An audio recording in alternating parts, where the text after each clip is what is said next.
I got to share a story, and it's about enjoying the moment, enjoying the present tense, because that's all we really have. So, everyone knows that nothing depreciates faster than a brand new automobile. So you know that going in full well. So it's about enjoying it, because it's going to lose value no matter what. So I knew this individual. He was about 70, and he went out and bought a brand new car. Got a bunch of money from divorce settlement and blew his wad on his dream car. Year and a half later, the individual is bragging that he only has 3,000 miles on the vehicle. And so he's basically not driving it. I mean, you could say, no, he does drive it every now and then. But basically, he's going far out of his way to not drive it. And so, because cars are made to drive, so basically, he's really treating this vehicle as an investment. That doesn't make any sense. Why would you invest in the one single object that depreciates in value faster and quicker than anything else? Right? If you want to invest, buy gold. Or, as Bob Ross would say, if you want to invest in lead. Right? There's a lot of crazy stuff going on in this world, and having a firearm and knowing how to use it and having ammunition is kind of a valuable thing. But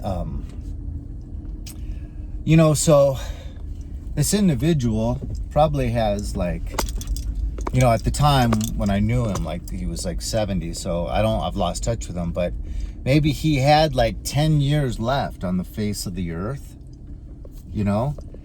and if you do the math, by that point in time, he would have, so year and a half, 3,000, so 3 times 10 is 30, minus, he'd have like low 20s, like maybe 21,000 by the time he dies. So his car is going to be like brand new. And I don't know, maybe he'll request that they bury him in it. Because you can't take it with you. And this individual once came up to me and said, hey, let's go hiking. I know this really, really cool spot. Have you ever been here? And I was like, no, I've never been there. All right, yeah, I'm on board. When do you want to go? I got a lot of things to do, so it's like 2 weeks Saturday. So today's Saturday, exactly 14 days from now. So I was like, okay, I'm on board. Day before we leave, comes up to me and says, my car's new and it's a far distance and a lot of it is on dirt roads. I just don't want to take my car. And it's like, wow, you invited me and then you waited till the last second to say you have to drive. And here's all the reasons why I don't want to take my car, but you can subject your new car to that. I also had a new car. It's like, okay. Just because I'm kind of gregarious, and I love driving this car right here. I love driving this 4Runner, especially on dirt roads, especially if there's some four-wheeling, so I agreed. But, it kind of bothered me. It's like the next day, because the person literally I think purposely took us like an hour out of the way, driving in the wrong direction. So I'm driving on these dirt roads forever. We were literally gone all day long. I spent about $25 on gas, and he said to make it up for me, he would buy lunch. But we went to like 4 different places, and no matter what, he'd say, it's too much, let's go. So he was only willing to spend, he begrudgingly spent $6 on my lunch when I had spent 25, $30 on gasoline. No, yeah, I spent half a tank, and back then gas was really expensive, so it cost me $60. Yeah, so I spent $30 because it cost me $60 to fill the tank back then. So it's just like, you should learn to enjoy what you have. Your time is limited, buddy. Enjoy your life. Enjoy that brand new vehicle you have. But if it all comes down to he wants to leave a brand new car to one of his kids, I could understand. But at the same time, this is the nicest car you've ever had. It's the one real benefit you got out of that divorce settlement. Heck, throw in some camping gear, go backpacking. Oh, but then you would have to leave it at a trailhead for like 2 or 3 days. And God forbid if someone stole it. I actually had this car stolen when it was like 2 weeks old. And I was like, good riddance. I got insurance will pay me back.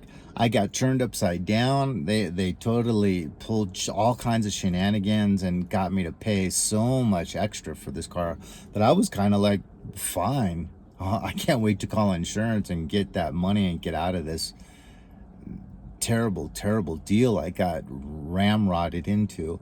So life is short. Just go with it. Don't worry and enjoy what you have, because time is short and you can't take it with you. Leave a hit on like, leave a comment. God bless. So I'm in my storage unit, and to emphasize this point just a little bit more, within this old backpack, I literally have sunscreen and all kinds of stuff, bandages that are null and void. They're not usable anymore. And then within here, this is a water pump that is, all the components are, plastic components are rotted out. It's destroyed. I don't think I'd want to use this DEET or, these are both insect repellents. I don't think I'd want to use these. They've been in here for just like a decade. So, it just, once again, just goes to show you, use it or lose it. Things depreciate and become broken, even if you're just trying to save them. So enjoy life. Enjoy the present. It's a present, right? Tomorrow is not promised. We don't know what day will be our last. So don't stockpile up. Look at that surfboard. That's my longboard. I literally have been dragging that around for over about 30 years. And I've literally used it. I could count on my 2 hands how many times I've used it. That snowboard's a different story. Oh, certain things, mountain bikes. Man, I had a Cannondale V500. And talk about getting value out of something. I ended up having to give it away. It was so destroyed after 20 years of destroying it. But I got every ounce of every penny I spent on that motorcycle times 10. Out of that mountain bike times 10. So anyways, have a good day.